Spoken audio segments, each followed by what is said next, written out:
Welcome to Immigration Review, your weekly source for immigration case law updates and insights.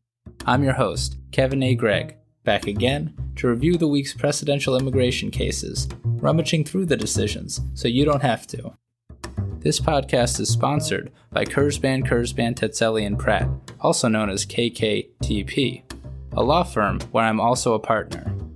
Whether you are facing an immigration obstacle, a serious injury, or a legal issue in your business, KKTP will aggressively protect your best interests. And as always, this show does not constitute legal advice and has no bias other than to keep you up to date and to enable you, my dear colleagues, to excel in court. So, without further ado, let's start the review.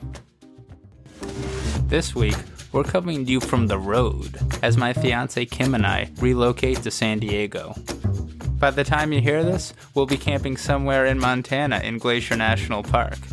But right now, we're coming to you from none other than Des Moines, Iowa, where, consistent with standard practice, we've extensively caucused and determined that yes indeed, Immigration Review is the #1 immigration podcast in the Hawkeye State. Knew it. Eventually, from time to time, we hope to have guest hosts on the podcast when Kim and I go on vacation. But we're not quite there yet. So this week, Kim has helped me out even more than usual, and will be our host, with me coming in just for some observations and pointers.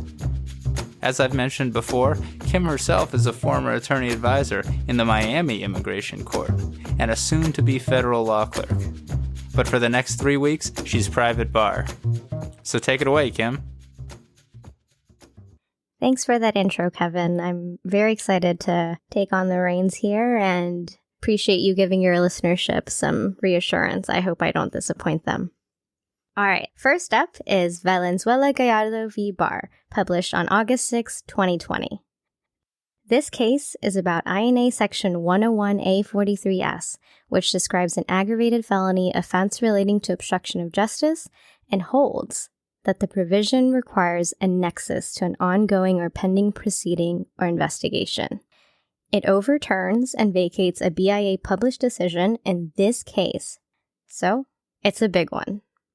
Now, Kevin's discussed many times on this podcast before that there are many aggravated felonies under immigration law. One of the lesser utilized ones is the one we're talking about today, INA Section 101A43S, which describes, quote, an offense relating to obstruction of justice, perjury or subornation of perjury, or bribery of a witness for which the term of imprisonment is at least 1 year, end quote. If a state or federal criminal conviction matches this definition, a non-citizen has been convicted of an aggravated felony. Now to the facts of this case. Mr. Valenzuela was convicted of accessory to a felony in violation of California Penal Code Section 32. The BIA has twice held that a conviction under this statute matches INA Section 101A43S. With this decision, the Ninth Circuit has now twice vacated the BIA's decisions, this time based on the unambiguous language of INA Section 101A43S. Now here's what's going on. California Penal Code Section 32 essentially criminalizes knowingly aiding or concealing someone after they've committed a felony. In the BIA's second go at this case in 2018, matter of Valenzuela Gallardo, the BIA held that Mr. Valenzuela's conviction matched INA 101A43S because obstruction crimes include those crimes involving 1, an affirmative and intentional attempt, 2, that is motivated by a specific intent, and 3, and this is the important part, to interfere with an investigation or proceeding that's ongoing, pending, or reasonably foreseeable by the defendant. The Ninth Circuit rejected that definition with this decision, specifically that third element about it being reasonably foreseeable. The Ninth Circuit acknowledged that under the Supreme Court's Chevron decision, it must defer to the BIA's reasonable interpretation of the immigration statutes, such as this most recent interpretation, but it need not and cannot defer to that definition if the statute's plain language is clear. That was the case here. The Ninth Circuit held that the statute 101A43S is, quote, unambiguous in requiring an ongoing or pending criminal proceeding, end quote. Not simply a reasonable foreseeable proceeding, which is what the BIA had held. This is largely because this is how the concept of obstructing justice was understood when Congress passed INA 101A43S in 1996. This is confirmed by federal obstruction crimes and the types of crimes Congress specifically listed at 101A43S, all of which require a nexus to an ongoing or pending criminal proceeding. Because California Penal Code Section 32 is not limited solely to obstructing an ongoing or pending criminal proceedings, it's broader than INA 101A43S and is therefore not an aggravated felony. So, the Ninth Circuit vacated matter of Valenzuela Gallardo, and because that decision is vacated rather than simply disagreed with, that case no longer exists and cannot be relied upon by IJs anywhere, unless and until the BIA reaffirms the decision in all circuits besides the Ninth. What a case. Here are some additional but no less important notes, coming to you from Kevin Gregg himself.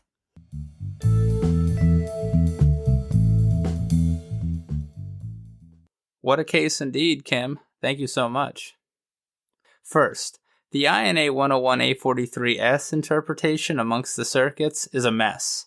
For a review of where your circuit falls, I direct you to footnote 6. Next, the Ninth Circuit devotes many pages to agreeing strongly with amicus's brilliant arguments that the court should never defer to the BIA's interpretation of any aggravated felony definition because aggravated felonies are dual application statutes that are sometimes applied in the areas of law other than immigration, including criminal law. But the Ninth Circuit believed itself bound by the law of the case doctrine due to its prior decision in this very case, so it did not directly decide the issue about deferring to aggravated felony definitions made by the BIA. But as the Ninth Circuit notes, the Supreme Court has never deferred to the BIA's definition of an aggravated felony, and sitting justices, most consistently Justice Gorsuch, have strongly indicated that such deference is inappropriate. So stay tuned for that. And finally, just a note on the categorical approach because I can't help myself. In the very beginning of its analysis, and at footnote 12 as well, the Ninth Circuit states, fairly unremarkably, that, quote, to determine whether that is the case, we must focus solely on whether the elements of Valenzuela Gallardo's crime of conviction sufficiently match the elements of a generic obstruction of justice offense under the INA, end quote. Note how the Ninth Circuit states that it's comparing the elements of the crime to the elements of a specific aggravated felony, rather than to multiple aggravated felonies, as Attorney General Barr wrote into existence last week in matter of Reyes. And indeed, the one case the Attorney General relied upon in Reyes was a Ninth Circuit case from 2008. Further evidence, and there will be many, many more on the podcast, of why matter of Reyes is wrong. And that is Valenzuela Gallardo v. Barr.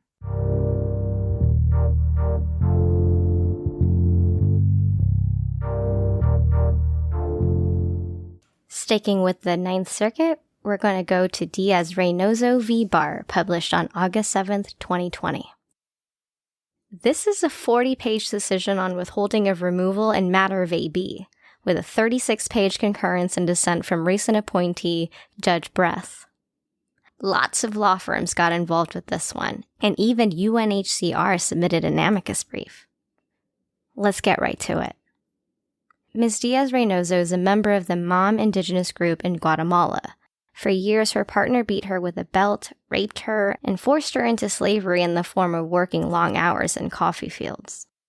She fled to the U.S. in 2012, but was returned to Guatemala where her partner continued to beat her and threatened to kill her and her daughter if she ever left again. She eventually did, again escaping to the United States. This time around, she claimed withholding of removal based on her membership in the particular social group, also known as PSG, which she defined as Indigenous women in Guatemala who are unable to leave their relationship. The IJ denied her case, and the BIA affirmed, finding that the PSG was not cognizable under matter of AB, which, recall, overturns matter of ARCG, a case which had previously found cognizable a similar PSG before being overturned. So here we have the Ninth Circuit specifically deciding the legitimacy of matter of AB and how it squares with the Ninth Circuit's prior precedent. So because unlike the aggravated felony definition at 101A43S, which we talked about earlier, the term PSG is ambiguous, and so the Supreme Court's Chevron case requires that the Ninth Circuit and all courts defer to the BIA and the Attorney General's reasonable interpretation of that term. In matter of AB, the Attorney General said a lot of things about PSGs and claims based on domestic violence and private actor violence. Here, the Ninth Circuit rejected Ms. Diaz-Reynoso's direct challenges to AB itself, but did so kind of by stating that all of the problematic things Jeff Sessions said in AB were really just dicta, and that AB really just reaffirmed the BIA's prior PSG case law, namely matter of WGR and MEVG. So the Ninth Circuit reads AB as requiring a case-by-case analysis of all asserted PSGs, which means that the IJs cannot simply deny domestic violence claims by citing to AB. Instead, they must specifically conduct the immutability, particularity, social distinction analyses, and if they don't, they commit reversible error. So while the Ninth rejected Ms. Diaz-Reynoso's specific challenges to AB, it did so by trimming some fat from AB's edges in such a way that AB isn't so important. Rather, matter of WGR and MEVG remain the standard for analyzing particular social groups. Now, even though it rejected the challenges to AB specifically, the Ninth Circuit remanded proceedings, holding that the BIA erred when it held that the asserted PSG, quote, suffered from the same circularity problem articulated by the Attorney General in matter of AB, end quote.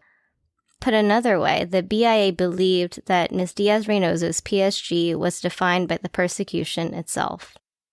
The Ninth Circuit took issue with this in a, quote, worst citing in every PSG case, so get your pens ready.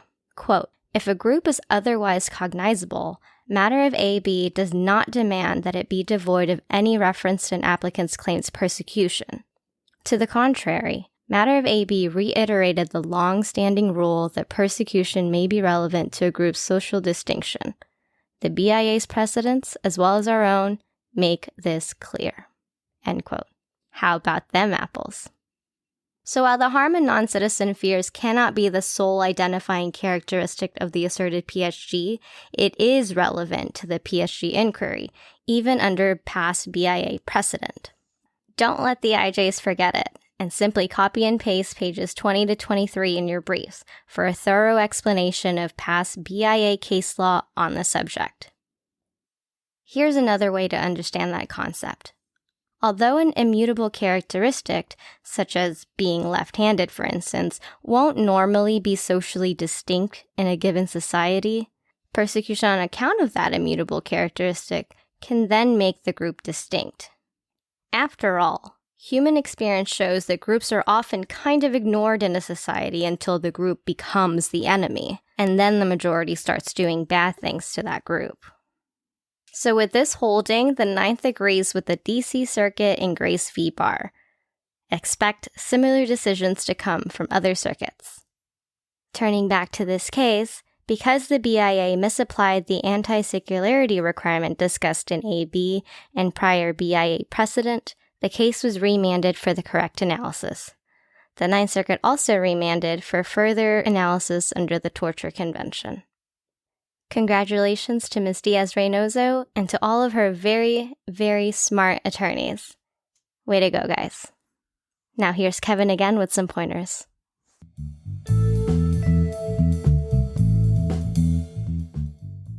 So here's another great quote on the interplay between persecution and the particular social group analysis.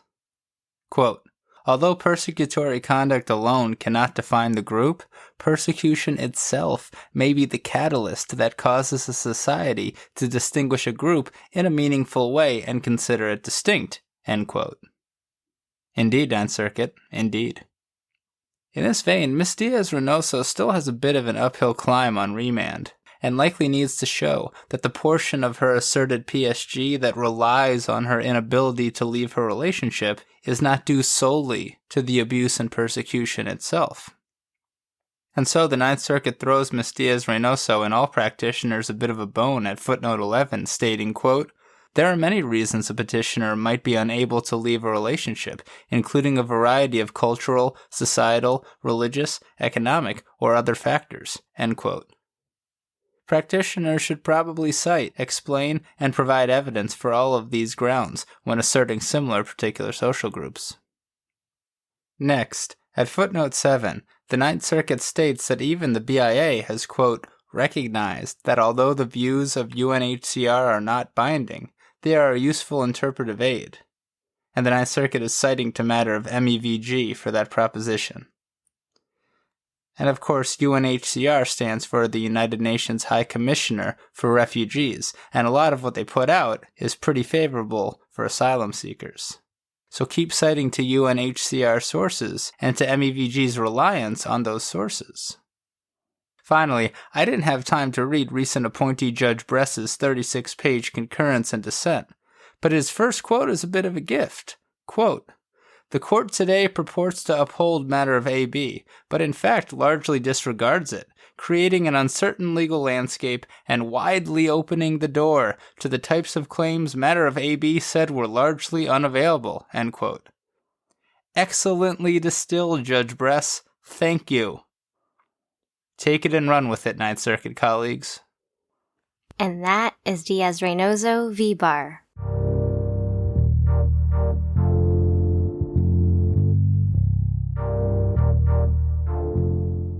Our third case is Davila v. Barr.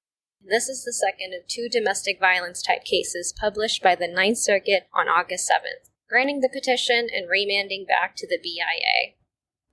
Like the first one, this one has some hard facts. Here they are. Miss Davila is from Nicaragua. She was raped and beaten by her partner over many years, leading, among other things, to a miscarriage. When she called the police came, but instead of stopping the abuse, left after being bribed by her partner.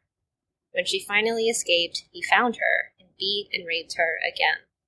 She eventually escaped to the U.S. with the assistance of her mother, who mortgaged her house to pay for her travels to the United States. The IJ denied Ms. Davila's asylum application, finding that Ms. Davila was not persecuted on account of a protected ground, but rather due to jealousy and her partner's alcoholism.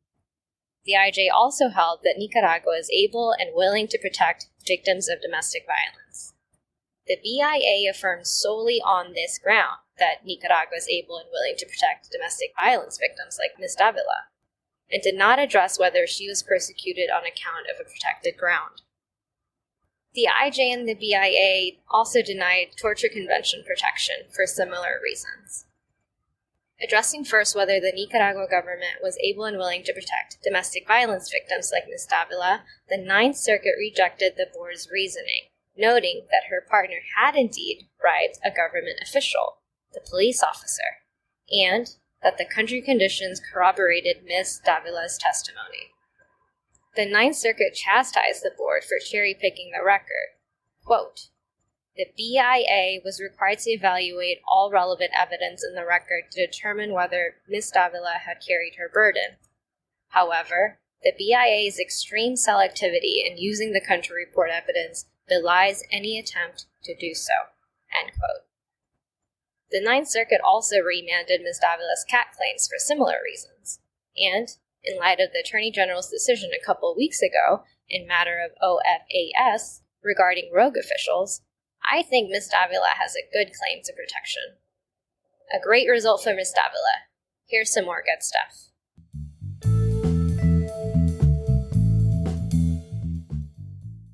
So here are some practice pointers while I drive through the plains of South Dakota. Don't try this at home. The Ninth Circuit noted that victims of persecution are not necessarily required to contact the police to meet their burden to get asylum, and that, as here, if they do contact the police one time, they're certainly not required to do so again and to report the inaction and the corruption of the first police officers that they called. And finally, because the BIA did not address the nexus requirement, the Ninth Circuit remanded the case for further consideration.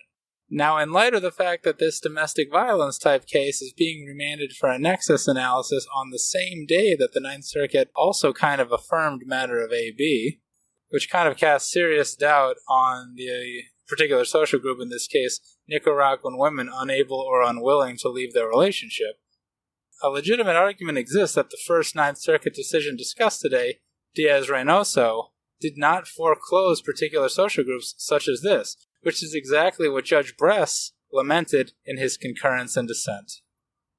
Thank you, Kevin. And that is Davila v. Barr.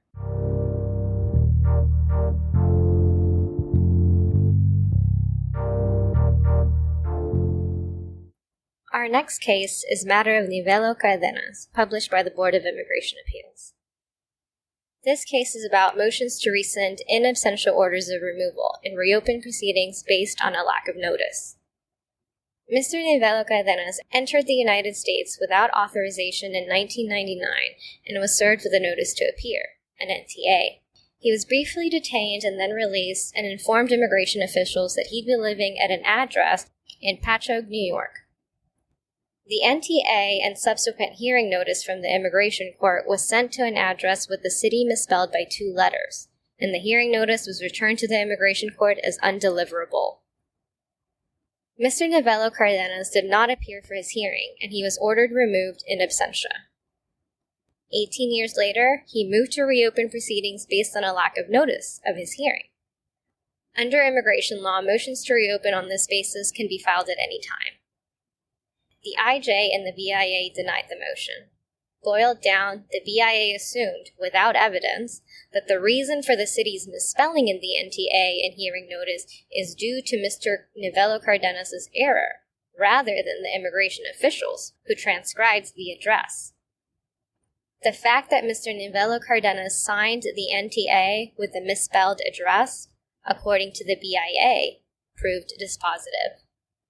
With this case, the BIA adopted a recent Fifth Circuit holding that a non-citizen's failure to correct any address mistakes in the NTA, no matter whose fault, will likely fatally undermine any subsequent motion to reopen based on a lack of notice. Here are 2 observations, again from Kevin, also again from the road.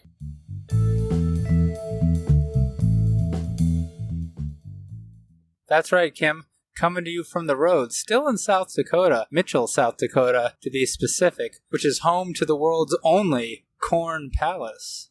Whatever that means. Not really a practice pointer, just an observation. Here are the 2 practice pointers.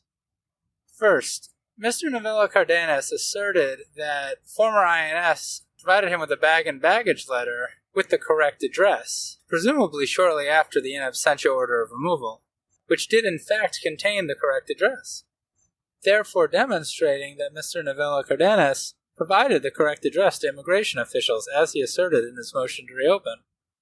The BIA avoided analyzing this circumstantial evidence by feigning confusion at what appears to me a decent, logical argument.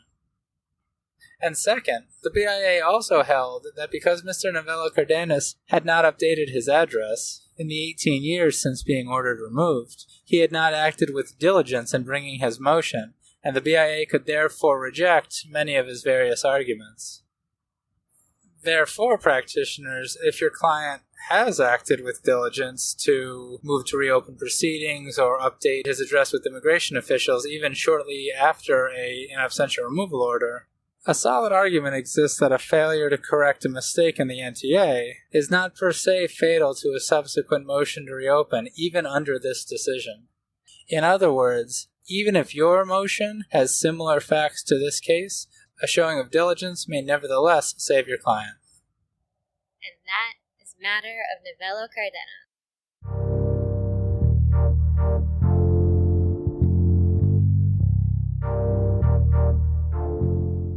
Moving to the First Circuit, we've got Machado Sigaran v. Barr.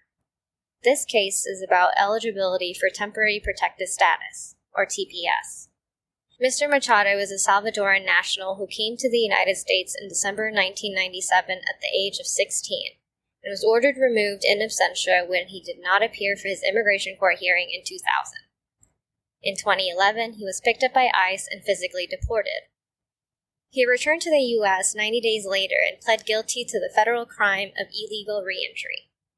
But then, an immigration judge granted a motion to rescind the in absentia order of removal and reopen proceedings based on a lack of notice to Mr. Machado. Now back in removal proceedings, Mr. Machado applied for TPS.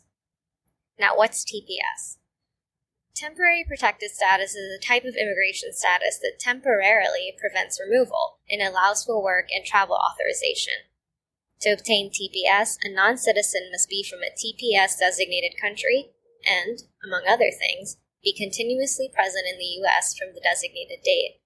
In this case, Mr. Machado is from El Salvador, and therefore, pursuant to the designated date, needed to show he was continuously present in the U.S. since December 27, 1997. The problem for Mr. Machado was that he was absent for 90 days after ICE executed his removal order and removed him in 2011.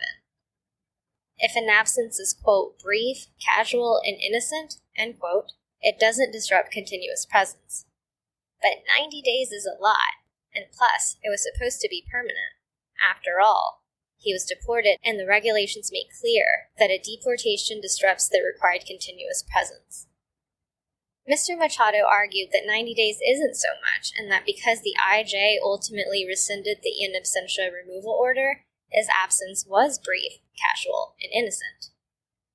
The BIA denied this argument, and the First Circuit affirmed, based on a finding that the IJ improperly rescinded the removal order in the first place.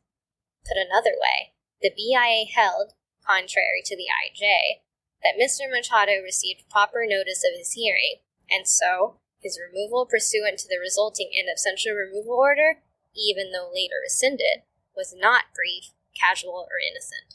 Very sneaky, BIA, and very rough for Mr. Machado. Here are 2 practice pointers.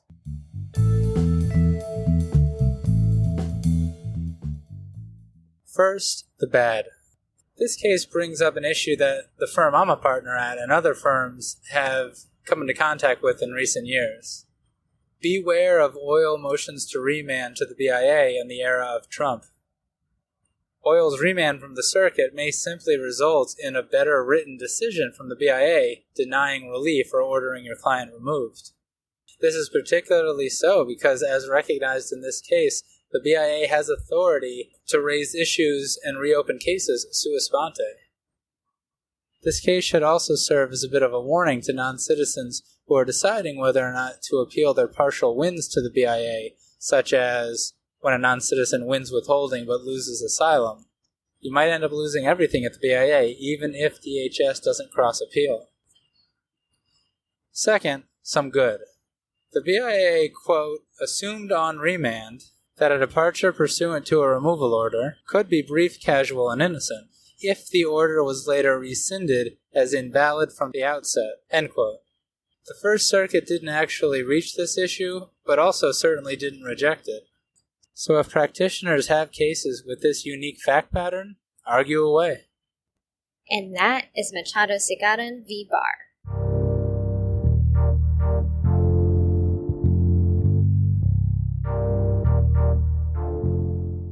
On to the Fifth Circuit, we've got Jose Antonio Garcia v. Barr, published on August 4th, 2020. This is another case with hard facts. It's about the definition of a crime of child abuse under INA Section 237A2EI and whether sexual assault of a child under Texas law amounts to a crime of child abuse. Here are the facts. Mr. Garcia is a native and citizen of Mexico. He became an LPR, a lawful permanent resident, in 1990, and in 1999 committed sexual assault against his 14-year-old stepdaughter. Years later, he was charged with sexual assault of a child in violation of Texas Penal Code Section 22.011A2. He was convicted in 2018 and sentenced to 10 years probation. DHS initiated removal proceedings, and the IJ found him removable because his crime qualified as a crime of child abuse, and denied his application for cancellation relief. The BIA agreed. At the Fifth Circuit, Mr. Garcia challenged the agency's decisions on 2 grounds, both of which are issues of first impression in the Fifth Circuit, which is really just fancy lawyer speak for we've never encountered these issues before. His 2 arguments were 1, that the BIA's definition of crime of child abuse is not entitled to deference, and 2, that his conviction is not a categorical match to the BIA's definition. We'll take those issues one by one. As to whether the BIA's crime of child abuse definition is entitled to deference, the Fifth Circuit applied the 2-step Chevron test, which requires courts to determine at step 1 whether a statute that's being interpreted by the agency is ambiguous, and at step 2, if the statute is ambiguous, whether the agency's interpretation of it is permissible or reasonable. At step 1, the Fifth Circuit found that the statute is ambiguous. Under INA Section 237A2EI, any alien who at any time after admission is convicted of a crime of domestic violence, a crime of stalking, or a crime of child abuse, child neglect, or child abandonment is deportable. Congress didn't expressly define crime of child abuse, and its legislative history doesn't expressly state its meaning. The Fifth Circuit noted that every circuit court to consider this issue has found the statute silent or ambiguous on the meaning of a crime of child abuse. They too so held. Because the statute is ambiguous, the court then looked to whether the BIA's interpretation of it is reasonable. The Fifth Circuit noted that the BIA has fleshed out the meaning of a crime of child abuse in 2 precedential decisions, Matter of Velazquez-Herrera in 2008 and later Matter of Soram in 2010. The BIA's definition of crime of child abuse is very broad.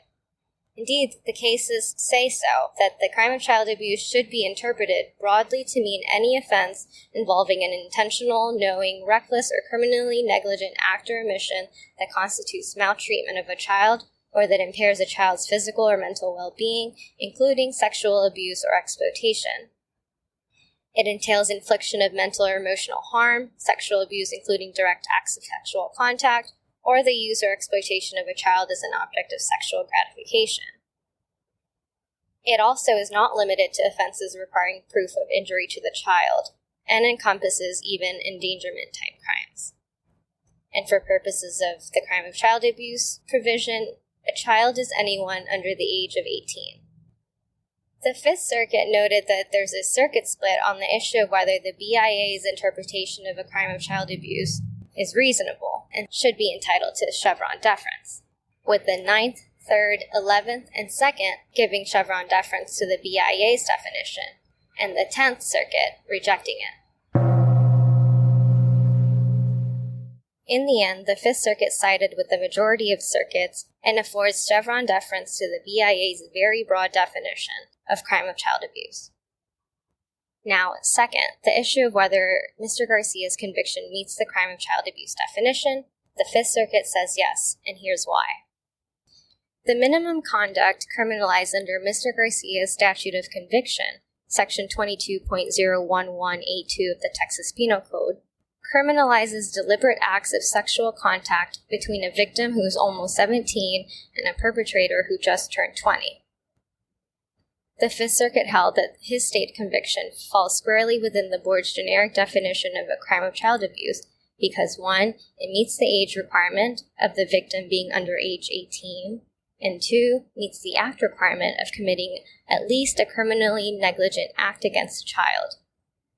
Indeed, the Fifth Circuit noted that this crime required an intentional or knowing act. Mr. Garcia tried to argue that his statute of conviction is overbroad because it did not require a knowledge of the victim's age and no harm was required for conviction. The Fifth Circuit rejected both arguments because the BIA's definition doesn't require knowledge of the victim's age, just a culpable mental state with respect to the act. The Fifth Circuit further noted that sexual contact with the child necessarily impairs their physical or mental well-being, which is all the BIA definition requires. So, Mr. Garcia lost his case. And that is Garcia v. Barr.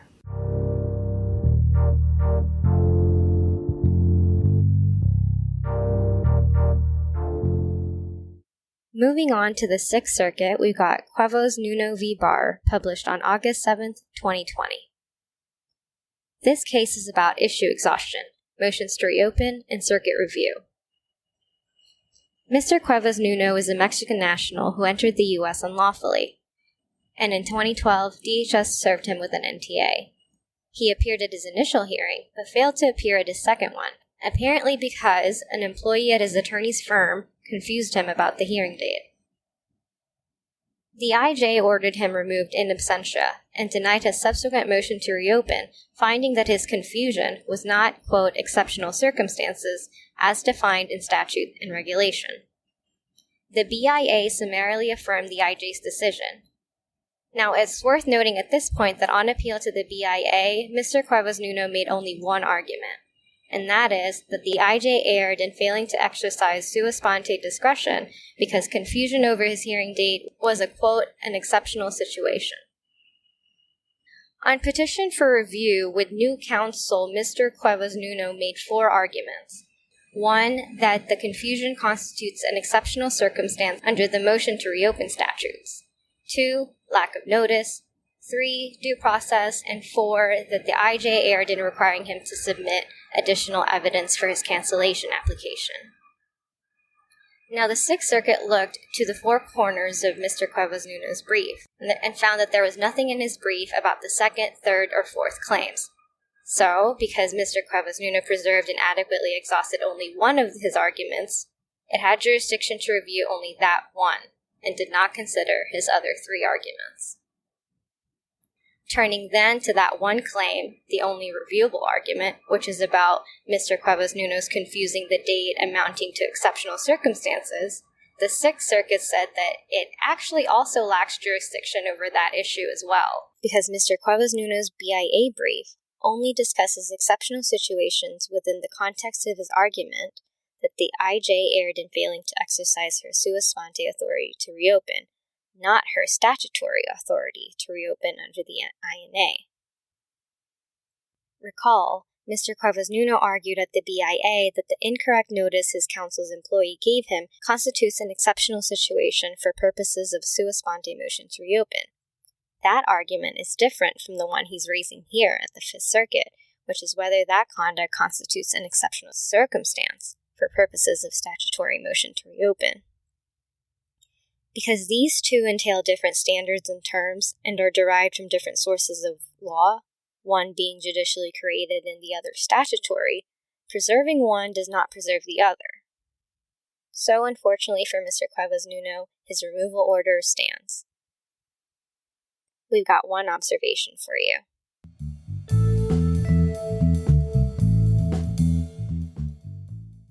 As footnote 1 makes clear, this is clearly an ineffective assistance of counsel motion to reopen, masking as a sua sponte motion to reopen. Most likely because the same attorney who arguably committed ineffective assistance filed the initial motion to reopen before the IJ and appealed to the BIA. And as footnote 6 makes clear, if an ineffective assistance motion to reopen is eventually filed and complies with matter of lazada, it may eventually prove meritorious. Because recall, in the motion to reopen before the IJ and the BIA, the attorney was blaming his or her own firm for misinforming the non-citizen about the date of his hearing. Circuit Court counsel tried as best he could to get around this glaring flaw, but the Sixth Circuit saw through it. And that is Cuevas-Nuno v. Barr.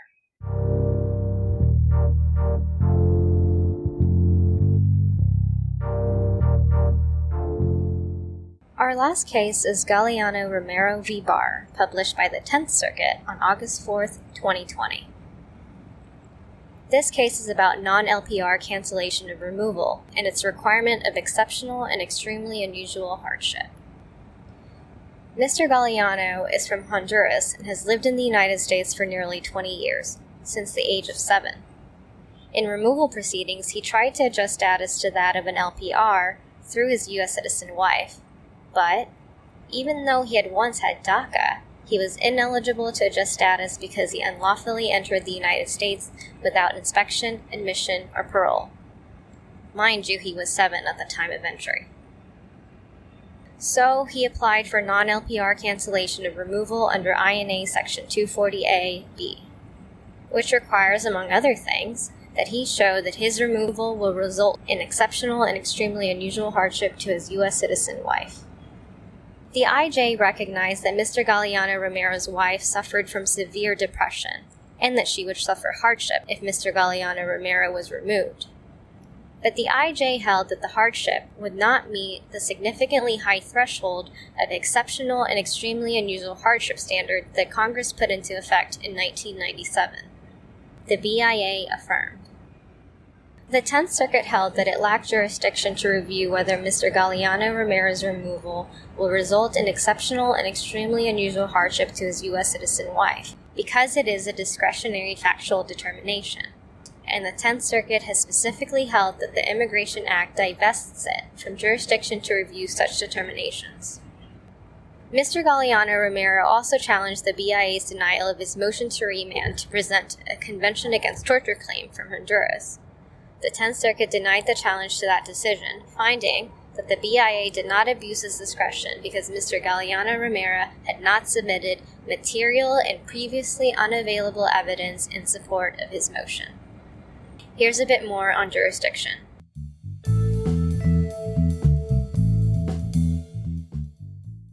Mr. Galeano-Romero's attorney did a pretty good job with creative arguments trying to argue around the jurisdictional bar, by asserting that the issues presented were actually questions of law and constitutional questions, rather than questions of fact. Namely, that the BIA misapplied its own precedent to settled facts in reaching its hardship finding. The 10th Circuit rejected this argument, finding that Mr. Galeano-Romero was really just asking the 10th Circuit to reweigh evidence that the BIA had already weighed, and stating, quote, that the board has announced a standard to aid its hardship determination does not create jurisdiction for us to review the board's application of that standard, provided that the board acknowledges its standard and exercises its discretion within the bounds of its precedent's cabining of such discretion, end quote. Just another example of why, when trying to overcome the INA's many jurisdictional hurdles, framing is often everything. And sticking with jurisdiction, here's a good quote and standard to argue. Quote, "We have jurisdiction to review petitioner's claim that the board's adopted hardship standard rests on an unreasonable interpretation of Section 240A-B1D's exceptional and extremely unusual hardship condition." End quote.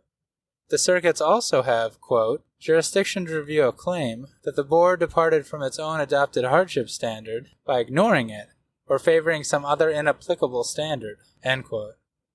A fine line, but an important line, and the standards to argue in the circuits. And that is Galeano-Romero v. Barr.